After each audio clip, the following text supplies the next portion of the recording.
Welcome to another edition of Inspired Stories, where leaders share their experiences so we can learn from their successes, how they've overcome adversity, and explore current challenges they're facing. Welcome to another edition of the Inspired Stories podcast, where leaders share their experiences so we can learn from their successes and be inspired by how they've overcome adversity. My name is Anthony Codispoti, and today's guest is, well, me. We are flipping the script today, and one of my previous guests is going to interview me. So the host today will be Bashar Haddad from SSI, which is a prime contractor for staffing in a variety of government and defense environments. He first proposed this idea a couple months ago, and I'll admit that initially I was pretty hesitant. I'm much more comfortable asking questions than I am talking about myself. And after further reflection, I realized that this was exactly the reason I should do it. Growth comes from doing things that makes us uncomfortable. So here we are. A little bit about me. I'm a married father, 2 boys, ages 8 and 10. I live in Columbus, Ohio, graduated from Ohio State in 97. Started my first business that year. In fact, we had our first client presentation the day after I graduated. I've gone on to start, build, and in some cases sell different businesses in different industries, each time taking what I learned in the previous venture to apply it in a new way to the next thing I did. Fast forward to 2024 when I started this podcast. In the first year alone, we've recorded well over 100 episodes, and we're still having fun. I don't know what questions Bashar is going to ask me today, but we'll find out together. Now, before we get into all that good stuff, today's episode is brought to you by my company, Add Back Benefits Agency, where we offer very specific and unique employee benefits that are both great for your team and fiscally optimized for your bottom line. One recent client was able to add over $900 per employee per year in extra cash flow by implementing one of our proprietary programs. Results vary for each company, and some organizations may not be eligible. To find out if your company qualifies, contact us today at addbackbenefitsagency.com. Okay, now to our host today, the COO of SSI, Bashar Haddad. I appreciate you making the time to help share my story today. And with that, I'll do my best to spend most of my time answering questions instead of asking them. All right. Well, first of all, Anthony, thank you very much for allowing me this opportunity. I had shared with you in the past that, I'd love to start doing my own podcast, not necessarily what you do, but, something different. And this is an opportunity for me to get my feet wet. So I certainly appreciate you allowing me to do this, to kind of dig into your closet a little bit, find out a little bit more about you. I'm sure the listeners want to know more about Anthony as well. So without further ado, I have a couple prepared questions that I wanted to ask you, and then hopefully we'll get into a nice conversation, a rhythm, and see where it goes from there. All right. So you already told us you're married. You have 2 children, 8 and 10. You live in Columbus, Ohio. Is that where you were born and raised?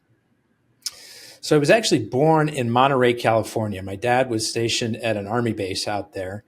And I was very young when we moved. All of his family was back in Northeast Ohio. So when I was just a couple months old, we moved back to Canton, Ohio, which is where I grew up. At the age of 18 in 1992, I moved to Columbus to attend the Ohio State University and just fell in love with the city. It's sort of the right size for me. Canton was kind of a great city, wonderful place to grow up, a little small for me. I visit places like New York and Chicago, and I love visiting there, but they're a little bit too hectic and busy for me. Columbus is sort of a nice mix where there's a lot of stuff going on, but not too big and congested and kind of overwhelming. Very good. And your wife, she grew up in... She grew up in Northeast Ohio / Western Pennsylvania. So kind of like Youngstown border, Youngstown, Ohio, and Sharon and Sharpsville, PA on the western side. And she moved to Columbus shortly before we met. Boy, I guess I should know what that date is. You're going to get me into trouble. Kind of like early to mid 2000s. She had graduated from college and she came down here for a job, and a mutual friend introduced us. And so she's called Columbus home ever since then. Your wife asked me to ask that question to see if you actually remember. Great. All right. Now I know I'm in trouble. So So I've had employees work for me in Monterey, California, okay, at Okay. Defense Language Institute, and I've been there several times. Absolutely beautiful place. And you chose to leave Monterey to live in Ohio. Well, the choice wasn't mine to make. At 2 months old, I didn't really have a whole lot of input. But yeah, my dad is a family guy first. And so I think it was kind of a little bit of a challenging decision for him to sort of just make the decision to join the military right after he graduated dental school. And there was some consideration to stay in the military. A lot of conversations that happened around there, but ultimately he decided that, he wanted his kids to grow up around grandparents and aunts and uncles and cousins. And so I certainly appreciate the family environment that we were able to grow up in. But yeah, I've been out to visit that part of the country a couple of times, and yeah, it's hard to beat the weather out there. Yeah, I just, as I mentioned to you, I just got back from San Diego yesterday, and it's just beautiful every single day. So you say you started your podcast in 2024, this year, Mm-hmm. and you've already done 100 episodes. Yeah. What made you want to start a podcast? So the idea first came to me, gosh, this was probably more than 15 years ago. And back then, I don't even know if the word podcast was a thing. I don't think there were podcast platforms, but there was one video interview show called Mixergy. The host was Andrew Warner. I think it's still going strong today. And he interviewed founders of companies and told their stories and, what they did to help make them successful and what was challenging, what tools they were using, shortcuts that they found. And the content to me was just enthralling. It was like somebody had made a television station just for me. Like I would enjoy occasionally watching things on National Geographic. Sometimes there's a show on network television that interests me. I like watch, but like every single interview that he did, I was on the edge of my seat, just soaking it all in. And at that same time, I had started a high-end eyewear business, and we were making our own frames. There was a unique design element to them, which you'll actually see. I'm wearing a pair of them here, called the Split Fit Temple. So the extra surface area gives more grip on the head, so they stay in place as you're sort of being active, and it also distributes the weight more evenly, so you don't get those pressure points behind your ears. And so it was this cool brand. It was like a mashup of both form and function, sport and style. Kind of these cool eye shapes, but with a truly functional element to it. And we were selling into high-end eyewear shops. And so it's kind of a close-knit community, these like higher-end shops. And, we were trying to, establish relationships with the stores, with the sales reps, with the distributors who are, known for carrying these different brands that we would put ourselves in the same category with. And, I was trying to think, how do we kind of connect with more people in this space? And somehow the idea popped into my head that if I did a podcast, maybe this would be a way to connect with people in this space. It would be a way that I could give to them, rather than calling up and just, hey, can I, sell you some eyeglasses? Sure. Or, something like that. So I had the idea. I practiced it. With some friends, and then I sort of had the details worked out, and I went to present it to my business partner, and he was kind of like, I don't know, seems like a whole lot of time spent on something that may not prove fruitful. And so he wasn't telling me I couldn't do it, like it wasn't that kind of a relationship. He was just like, if you're going to do it, like you're on your own, and I kind of let that be like a wet blanket, and I'm like, yeah, I don't know, I'm busy with other stuff, so I let it sit on the shelf. Fast forward several years later, a friend of mine who I want to give a shout out to, his name's Jeremy Weiss.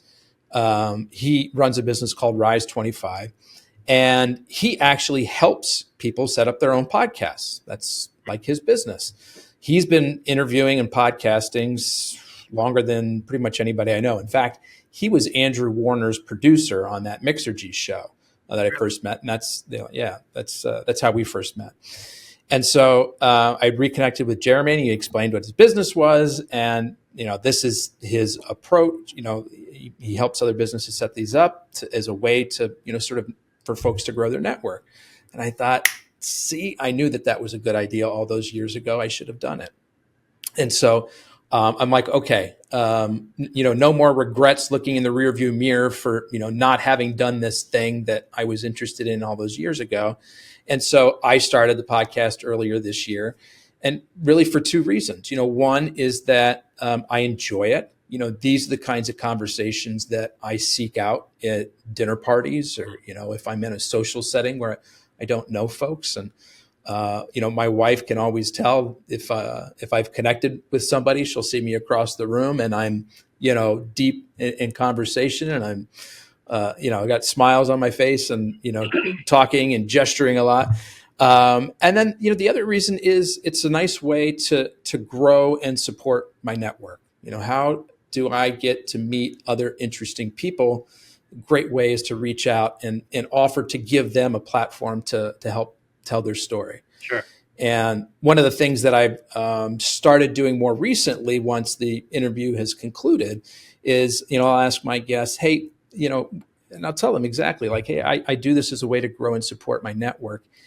Is there something I can do to help you? Is there something in your business that you're stuck on? Is there something that you're on the lookout for? Is there an introduction that would be helpful? Maybe there's somebody in my network that I can make an introduction to. And since I've added that, component in, I've been able to connect a lot of folks with the types of resources that they're looking for, and that feels really good. Case in point, right here. Uh-huh. Just so you know, folks, Anthony reached out to me a couple weeks after he did my interview. He said, "There's someone I think you should meet. Government contracting, getting started, whatever." And if you ever get a chance to watch my interview, I told him I'm always here to help people out. And so he's already made that connection. So I can tell you from experience, that's 100% true. But do me a favor, because I'm watching you and you took off your glasses to show how they grip. Can you put that a little bit closer to the camera so people can actually see? See that? That's pretty cool. It's like antlers, man. Is it Christmas time? I wish I could take credit for this. I had the best business partner ever. I sort of had the seedling of an idea that I had this performance pair of frames that were very lightweight and very comfortable, but they weren't very stylish. And so I went searching for somebody who could help me design a pair of glasses that would sort of fit what I was looking for, because I couldn't find them. And he took sort of the seedling of an idea that I had and created this design and others that go along with it, and the branding and all the accessories that were just incredible. And I initially hired him as a contractor, and we just really hit it off so well that I'm like, hey, I would really love for you to be a part of this. And sure. So I've got to give credit to Mark Craig. So whatever happened to that business? So after growing it for a few years, I decided it was time for me to move on to another opportunity. And I exited the business and sold my portion to Mark. And Mark has kept it alive. It's kind of been a side thing for him for a bit because his primary business had been designing eyewear for probably most of the brands that you've heard of. And so, that was kind of the bread and butter. I don't want to say anything out of turn, but there may be a resurgence of some things coming around the corner. Mark and I have stayed in touch. Very cool. So, if someone sees those glasses and they're interested in them, how do they find them? Activisteyewear.com. What is it? Activist. ACTIVIST, okay. eyewear.com. And I was a little hesitant on that name when we first got started because it has it's so charged politically. Exactly. And that was not our intent. It was more about an active lifestyle and being agents of change, doing things differently than they had been done. And, we were a bit younger and our eyes were as big as saucers, and we thought, we could kind of help redefine this word, in people's minds. And it's still a wonderful brand, great quality. One of the physical products that I'm most proud of ever having been involved with. That's very cool. I myself have been through several different businesses, so I totally understand what you're going through. I don't know if it's ADHD or what, but the business I'm in now, we just celebrated 22 years in business. This is the longest I've ever done anything. So, wow. And how do you keep from getting bored? Well, the business that are you asking the questions or am I? See, I told you I'd do my best. You know what? It's always a new opportunity, always a new challenge. It's not the same thing day in and day out. So that's what keeps. I love when my customers call me and tell me, "Hey, great job," or that just makes my day because we bend over backwards to keep our customers happy. But enough about me. Let's talk about you. So you were in the eyeglass business. You have, I would call it somewhat of an insurance company where you have insurance products, not your typical insurance products. I've heard the pitch. I think it's kind of cool what you guys do. Do you want to talk about that at all? Just a little bit? Yeah, maybe just briefly. Prefer not to make it the primary focus, but it's a really innovative insurance product. It offers employees telehealth 24/7, so that's urgent primary care, counseling and therapy, so access to a psychiatrist as well as counselors and therapists. There's a list of 190 prescription medications that are also included. All those benefits, as well as others like some lab screening, genomic screenings, access to a health coach, they all come without any co-pays, co-insurances, or deductibles. And there's some pretty innovative things done on the back end that allow the whole product to be very fiscally efficient for both the employee and the employer. Yeah, and I think it's somewhat subsidized by the government, so therefore it's not just a cost savings. You actually get a little bit of money back when you use the product, correct? Probably not accurate to say that it's subsidized by the government, but there's some innovative things done on the back end that allow it to be really efficient. And those are things that, for folks who are interested, I can certainly get into, more on a one-on-one basis. And the last thing that I'll say is when you did give us the pitch on this product, we wanted to use it. Unfortunately, most of our employees are overseas, and it just doesn't work for employees that are overseas. Obviously, 99% of the companies in the U.S., their employees are here in the U.S., and this product is awesome. Anyway, let's move. Yeah, as I said in the kind of the sponsor intro there, it is certainly not for everybody. And your company was an example of that. And I think, we kind of got to that conclusion pretty quickly. But for those companies that it does work for, it's a really nice and welcome benefit.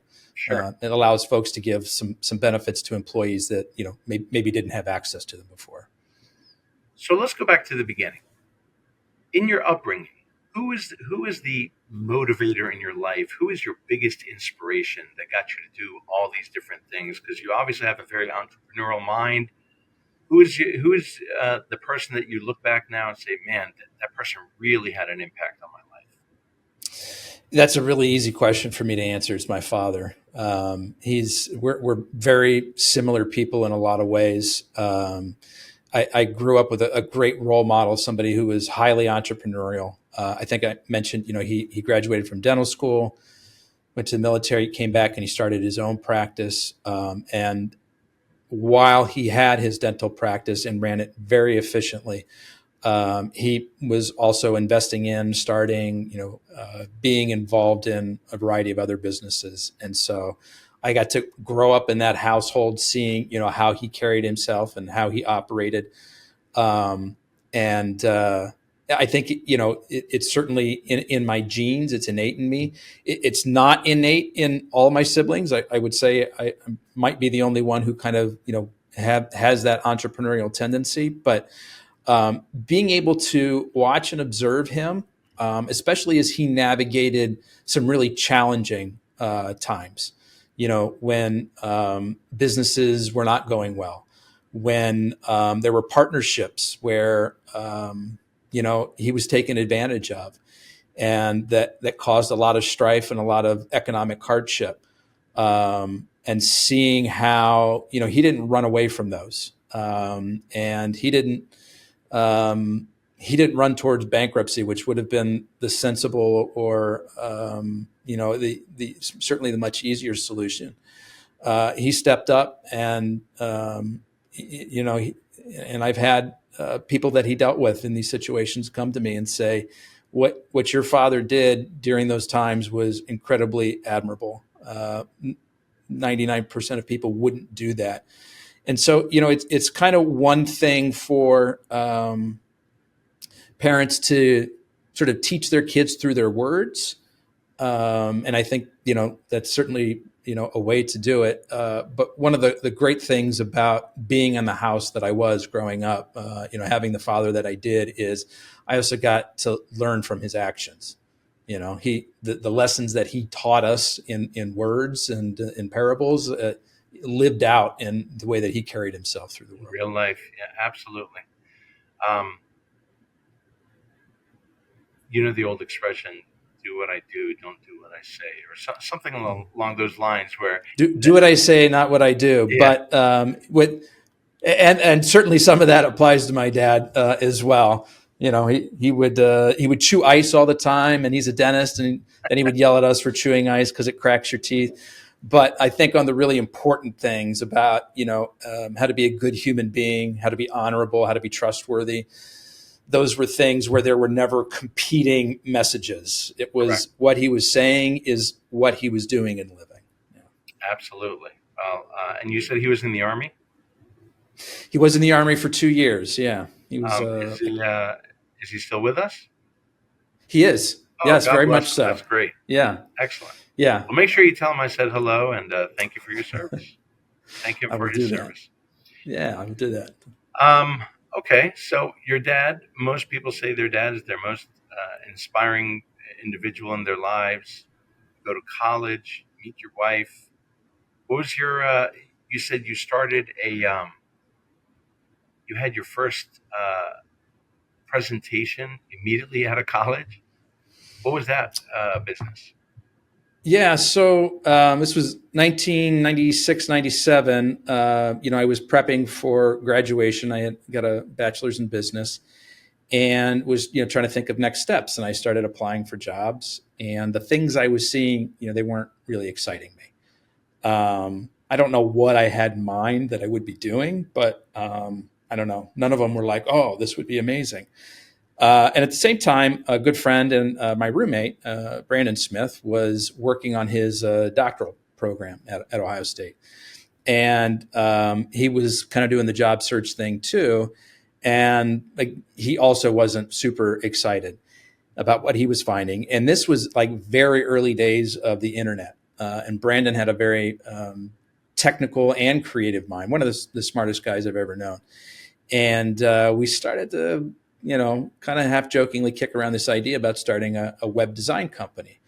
And it, went from a joke to, something a little bit more serious. And so we had kind of, the corporation set up and the logo and our own website and everything prior to graduation. And then with my dad's help, who was our business partner as well, he set up our very first client meeting the day after graduation, which was with the Ohio Dental Association. We did not end up getting that job, but it was, a good start for us. And so it was called NetLogix. We started out just doing very basic websites, kind of what we called brochureware back then. They weren't very interactive. It's just you want to put a marketing piece up online, we can help you do that. But then, relatively quickly, we evolved into building, some of the early web-based applications that you would find online.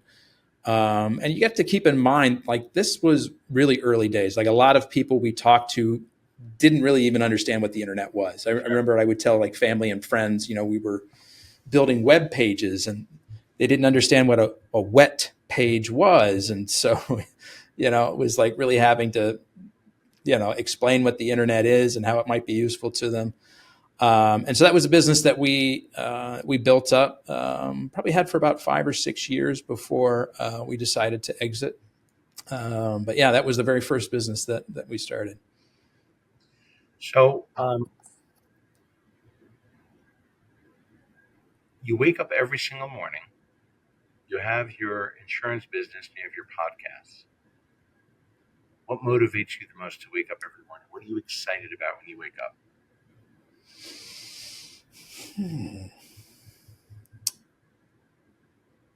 I would say it's different on different days, depending on what my calendar is. I most days I do have a podcast interview scheduled, and I always get excited about meeting somebody new and hearing their story, helping them tell their story, and being able to learn from what they've gone through, and see, even for myself, selfishly, like what can I take from their life experiences, their business lessons, and apply to my own life.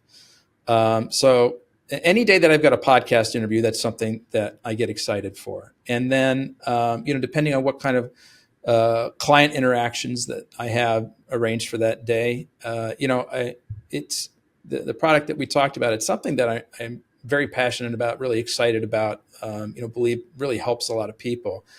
And so, when there's the opportunity to introduce it to folks or to, kind of take them through the onboarding process and put them in a position where they can, offer this to their employees, that's something that's really satisfying. I've got, a number of clients who, they're thanking me profusely.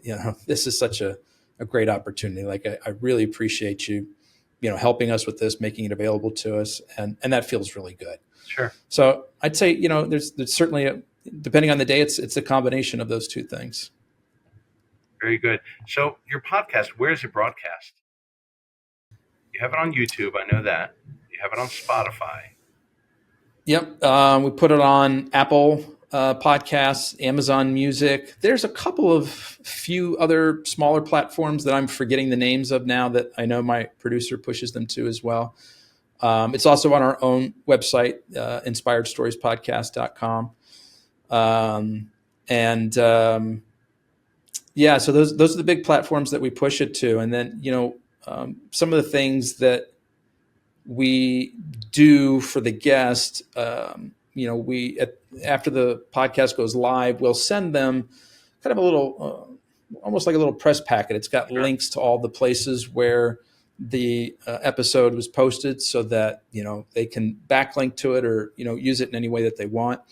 We give them some collateral that's easy to share on social media. There's some quote cards, where we pull out, little snippets that were said during the interview, kind of stylize them so that they're easy to share on social media. We create an audiogram for them. So take like an audio and video clip from the interview and, put it in a format that's easy also to share on social media. And then, especially for those companies that have got someone on their team that's creative, or they're working with a creative agency, they get really excited that we make the full audio and video available to them to use for free. I've heard from some folks that, the other podcasts that they're on, that there's restrictions on how that content can be used. And I can certainly appreciate, why some other platforms might do that. But for us, for me, again, like a big reason I do this is to build, to grow and support my own network. And so, I'm always looking for how can I give to people. And so, hey, here's the raw audio and video files. If you guys want to put this in some ads that you're doing, if, you want to slice it up and use in social media posts or, blogs, newsletters, whatever it is, like, you don't have to ask any permission. Like this is free for you to use. Yeah, when it comes to that, you were incredibly generous and open and forthcoming with all that when we did our interview. We haven't utilized it yet because we haven't had any marketing needs, but I have it saved in my emails that I can access it anytime I need. Which platform do you use, or which platform gets the most views out of all the places you put your videos? I think it's probably Spotify. Yeah, Okay. that's the most popular one. And I don't know if that's because that's what my producer is pushing or promoting. I suspect that's the case, or if that's maybe the most popular platform for people to listen on, or some combination of the two. Okay. In all the things that you've done, what is your biggest regret, or what business were you in that you regretted the most, or what mistake can you look back at and go, oh, man, that's the one thing I should have done differently? Wow, I've got a long list of those things. Me too. The first one that pops into my head is so I mentioned that first business that we had, NetLogix, and while we were running that business, I came up with an idea for our own SaaS, software as a service. Sure. And this was back before SaaS was even a term. Back then, we were calling them application service providers. But I had an idea for something because we had a need internally. So we were using QuickBooks as our accounting software. And QuickBooks had this standalone time tracking application that you could install on a Windows machine. And people could, keep track of the time they spent for a client, switch clients and, start the timer and stop the timer. And then at the end of the week, they could create an export file that we could easily import into QuickBooks, and it made the billing really easy. The big problems with it were that it was very buggy. And so at least once a day, somebody's Windows computer in our office crashed, and you could hear the beeping sound that it made when it did it. And then two is, we had programmers that were using Windows, but we had designers who were using Macs, and there was no application available for folks on a Mac. So they had to manually keep track of their time or in a spreadsheet. And then at the end of the week, they had to get access to somebody on a Windows machine so they could put their files in and then create the export file. And I'm like, there's got to be a better way to do this. So we went looking for something that we could just buy or pay a monthly fee for that would, solve the problem. And we couldn't find anything. But what we found were QuickBooks message boards where a lot of other people were complaining about the same issue. And I thought, well, we know how to build software. We know how to build web-based software. We've been doing that for our clients now for a while. Let's set this up as a side project. So when we've got downtime where we're not working on clients, let's build this thing for us to use internally first.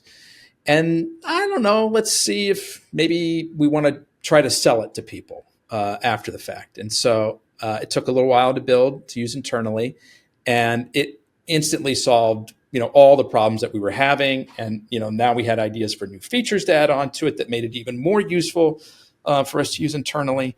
And so then we're like, okay, what would it take to actually make this into an application that we could sell to people?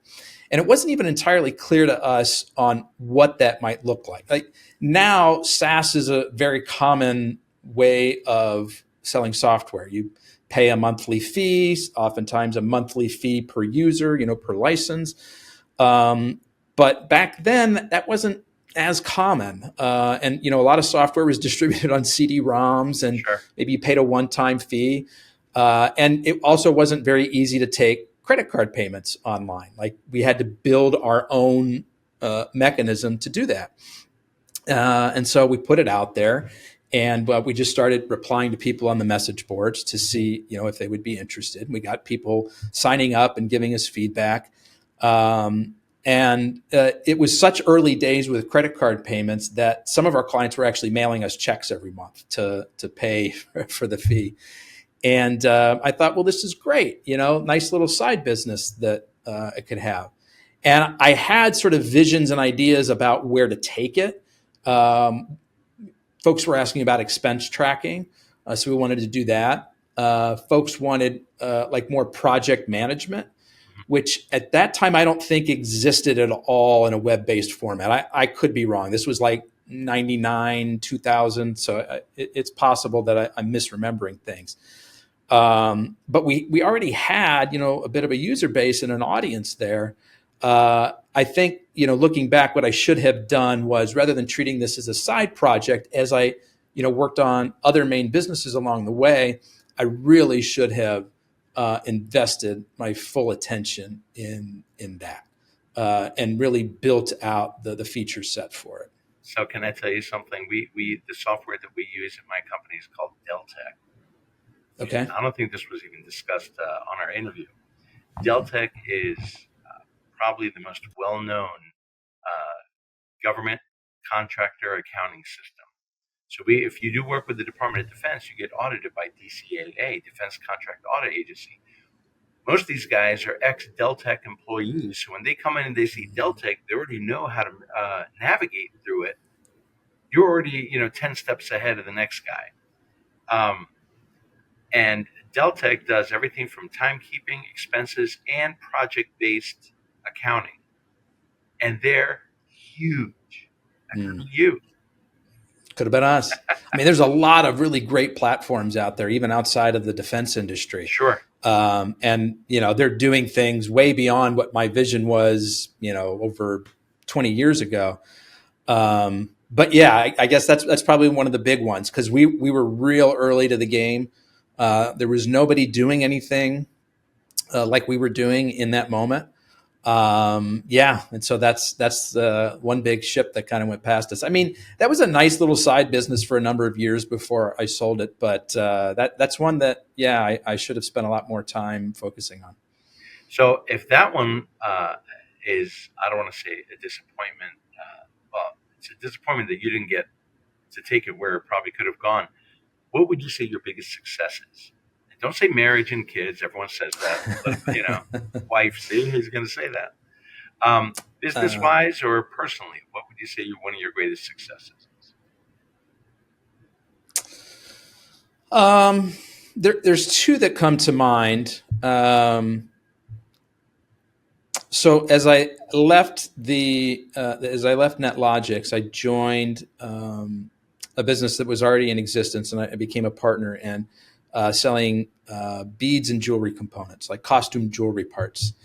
And it was already a very successful business, but not run in a very structured and organized way. And my partner already had lots of great client relationships, lots of great vendor relationships. He understood the space. And what I was kind of bringing in was, understanding technology, like we're going to build a website to allow people to purchase online. We, introduced barcoding in our warehouse environment. So we were able to. It used to take hours. In the rare event that we would get somebody call up and place an order, it would take us hours to fill it, because these things were in these giant Rubbermaid tins, and we had to sort through them and look for the right colors. And is this blue or green blue, or like there was just. There weren't product ID codes or any of that. And so, I was able to kind of bring in some standardization to the ordering process so that we could order from a supplier without having to hop on a plane and go overseas to, visit with them in person, that a client, customer here in the States could do the same thing. If they bought from us once, they knew that this was the, M123 product, and, they could call up or get on the website and reorder that. And so we took what was already a very successful business, made it even more successful by layering in technology in a way that, when I first told my partner and, as well as some of his customers, like what my plans were for the business, they kind of smiled and laughed at me like, that kind of stuff isn't going to work in this type of industry. Like, young whippersnapper thinks he's, going to reinvent the world here. And so certainly I had my own doubts about, whether this would work and whether people would buy these kinds of products online and whether they would respond well to, the catalogs that we were creating and some of these systems of standardization. But it worked really well. And people appreciated that we were kind of at the forefront of that, because it made, their lives a lot easier. So that's one that I was really proud of. And then the second one is I started an organic tea brand. And this came about through my own personal journey. I've always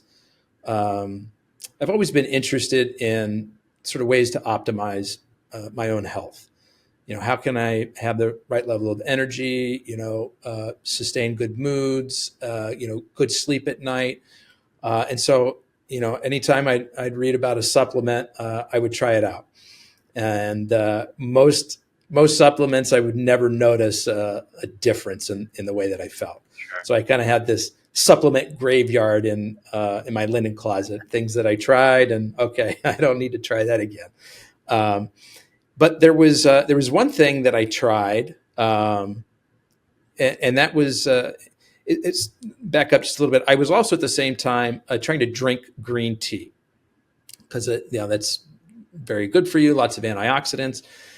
I didn't really care for the flavor, and drinking it, particularly on an empty stomach, upset my stomach. And I forget if I had the idea. I think maybe a friend, said, why don't you just, put the tea leaves at the same time I was making these smoothies. And I was putting some of the supplements and different superfoods into the smoothies that I was trying. They're like, why don't you throw the green tea leaves into the smoothie and see what that's like? And I'm like, okay. And so I did that. And the flavor profile was very good, much better than for me drinking the green tea straight. Didn't upset my stomach. And then what I noticed was that my energy levels were ideal, rather than like a cup of coffee. And I used to love drinking coffee, love the flavor. But coffee kind of gives me like a big peak of energy and then a crash. Yeah. And like now today, I can't drink it at all. Like it makes me super jittery.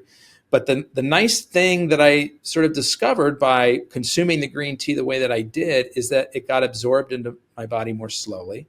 And green tea, in addition to having caffeine, lower amounts than coffee does, it also has this nice little sidecar called L-theanine, which is a calming agent. So for folks who might get a little bit jittery from other forms of caffeine, this is a nice substitute. And so I noticed that there was just green tea. Yeah, that's right. Okay, interesting. Yeah. And so I noticed that when I would have one of these smoothies, I would have just this nice kind of sustained energy lift throughout the day. No big peak or crash. I was more focused. I felt more on. And, when that happened the first day, I thought, well, most supplements I try, I don't notice a felt effect from. Maybe this is like a placebo effect because, nothing works like that. And so I kept doing it and I kept experiencing the same feelings. And then, I recommended it to some of my friends. I'm like, here, try this. Tell me what your experience is like. And I was hearing similar reports coming back from people. And so a little bit of a circuitous route as to, how we got there. But at one point, I had a business partner and we decided to start this business selling what initially I was calling edible green tea, an idea that I thought that, I had sort of stumbled on and discovered, and later, understood and learned that Asian cultures had been consuming matcha green tea powder for centuries. And so, okay. So then we were selling this matcha green tea powder, and our primary avenue to sell it at the time was Amazon, which at that time, most people still kind of considered to be like a book platform, right? Like Sure. Amazon started out. I didn't even realize that you could buy other products on there, but we were sort of early days to sell matcha, and we were sort of right place, right time, doing a good job, but like the stars just kind of aligned for us where the Amazon platform started taking off. Matcha started taking off in popularity in the US. We had a great quality product. The messaging, the marketing, the brand was great. And we were able to ride that to success and add some other really great quality organic tea products along the way. And so that's one I was also really proud of as well. So where did you make the tea? Did you buy it from overseas? Did you grow it here locally? I mean, where'd you get the tea? So most tea is not grown in the States. It's just, there are some exceptions, but by and large, most tea is overseas, depending on the type of tea. Sure. Like we were sourcing rooibos from South Africa. We were sourcing yerba mate from, I think it was Brazil. Or was it Argentina? I think it was Brazil. It's been a while. But the green tea, the matcha, was coming from Japan. We had started very early on with a Chinese supplier, and it was really good quality, but we wanted to improve the quality. And so we spent a lot of time testing different tea samples from different farms around the world. And, we were looking for the levels of catechins, the antioxidants. We were looking for levels of, the L-theanine and the caffeine. But I was mostly interested in levels of contaminants or heavy metals. And so anytime we found a farm where those levels were raised, that was something that we took out right away. And that was actually one of our strategies early on was, since we were going to be recommending to people that they consume this, that they ingest the whole leaf into their bodies, we wanted to make sure that we had the purest product out there. And so, not only did we test the product, but, we made those test results freely available to the public for anybody who wanted to see them. And as it turned out, the best quality product that we found was from a great supplier in Japan who I got to be friends with and got to visit the farms and tour the production facility, which was a really neat experience. Very cool. So you've done so many different things. What's on the horizon for Anthony? Next 3 years, like that next question. 5 years, where do you plan on being?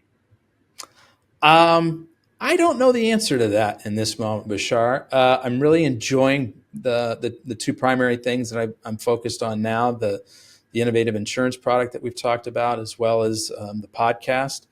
I always leave myself open to the infinite possibilities of the universe, and what new conversations and new friendships, what opportunities may unfold from that. But for right now, I'm enjoying what I'm doing, and I try to take it one day at a time.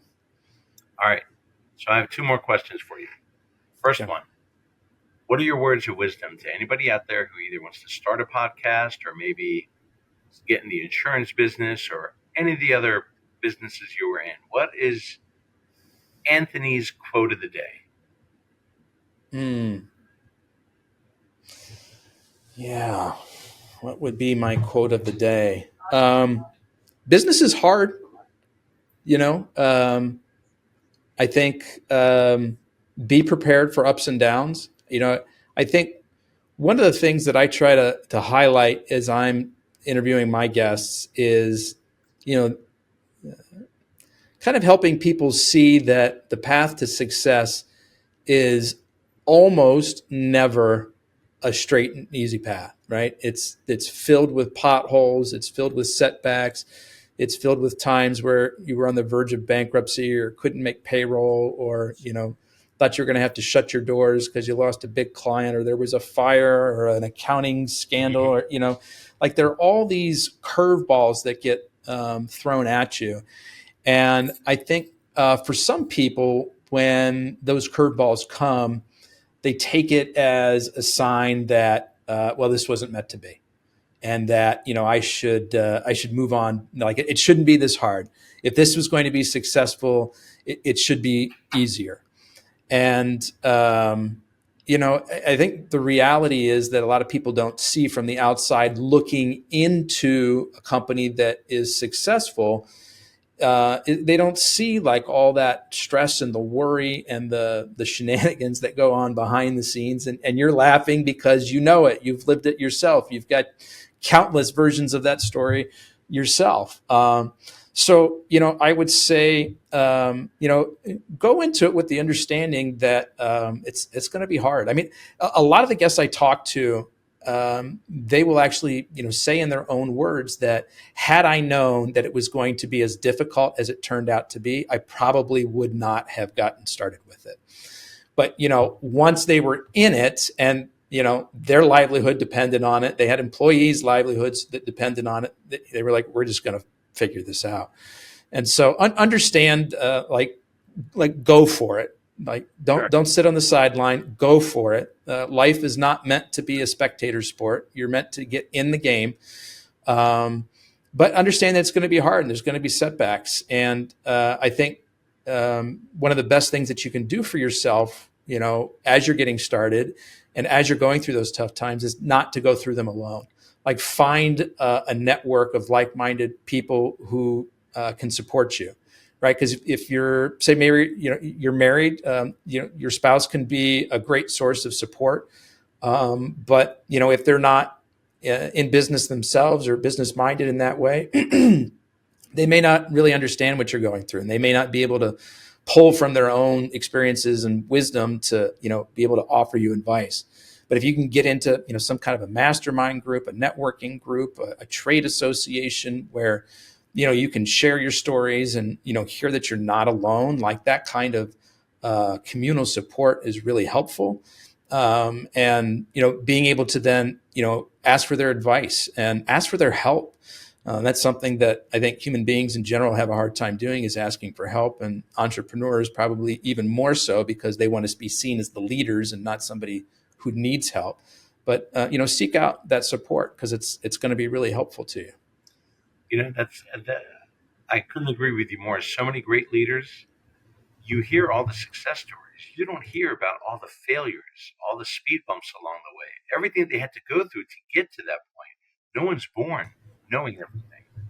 And at a very young age, I learned to ask the right questions and ask as many questions as you want, because that's how you educate yourself.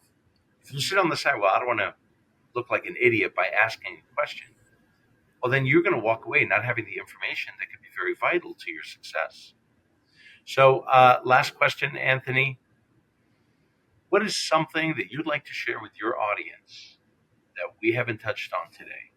What do you want them to walk away knowing about Anthony that you've never shared before?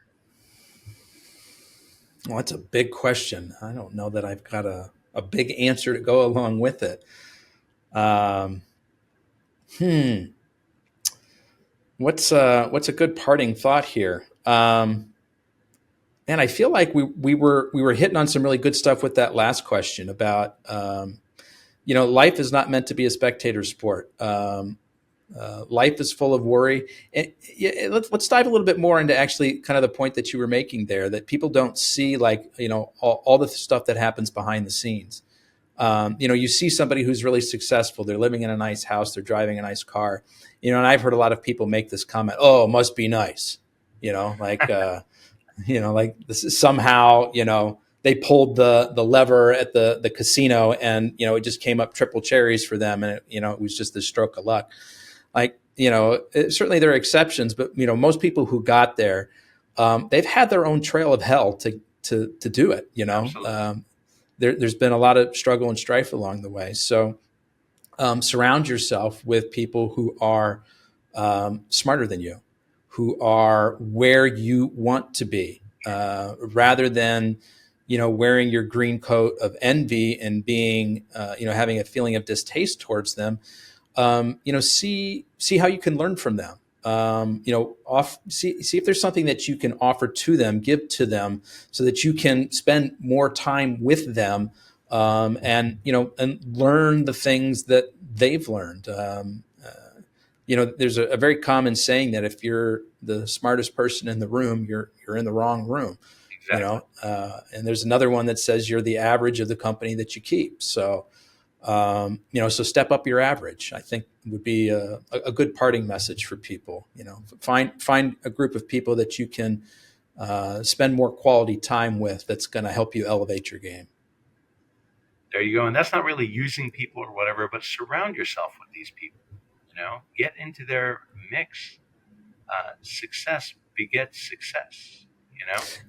And I'm glad that you mentioned that point, Bashar, because that's really important. I think human beings, not everyone, but a lot of human beings by nature are takers, right? Like we want to, we want to take care of ourselves. We got to take care of number one in our families. And so it's like, oh, there's a dollar bill. I'm going to, take that dollar bill. But when you're able to sort of, turn that mindset into, how can I give first, which is a big part of what the podcast has been about for me. How can I give to this person first? And that's a really powerful way to start a relationship with somebody. And then things can kind of evolve from there. But I'm glad that you mentioned that point about it. It's not, what can I take from this person, or how can I leech onto them or take advantage of them? I think a really powerful way to start a relationship is, how can I add value? And, if you can add value to, those people who can help elevate your game, I think good things will come from it. I couldn't agree with you more. I don't want to take up more time than you've allowed me. I can't thank you enough for allowing me to do this. If you guys want to see the interview that Anthony did with me, just look up Bashar Haddad on YouTube and it'll pop up. There's not too many Bashar Haddads. Although Bashar al-Assad is probably all over the news right now. I'm Bashar Haddad. Sure. Anyway, Anthony, I wish you nothing but continued success. I certainly appreciate the time. And just like you want to be there for all the people you've interviewed, if there's anything you ever need from me, just give me a call. I appreciate that. Bashar, thanks for helping me tell my story today. I'm grateful for it. It's my pleasure. I'll let you sign off. Yeah, folks, that's a wrap on another episode of the Inspired Stories podcast. So thanks for learning with us today.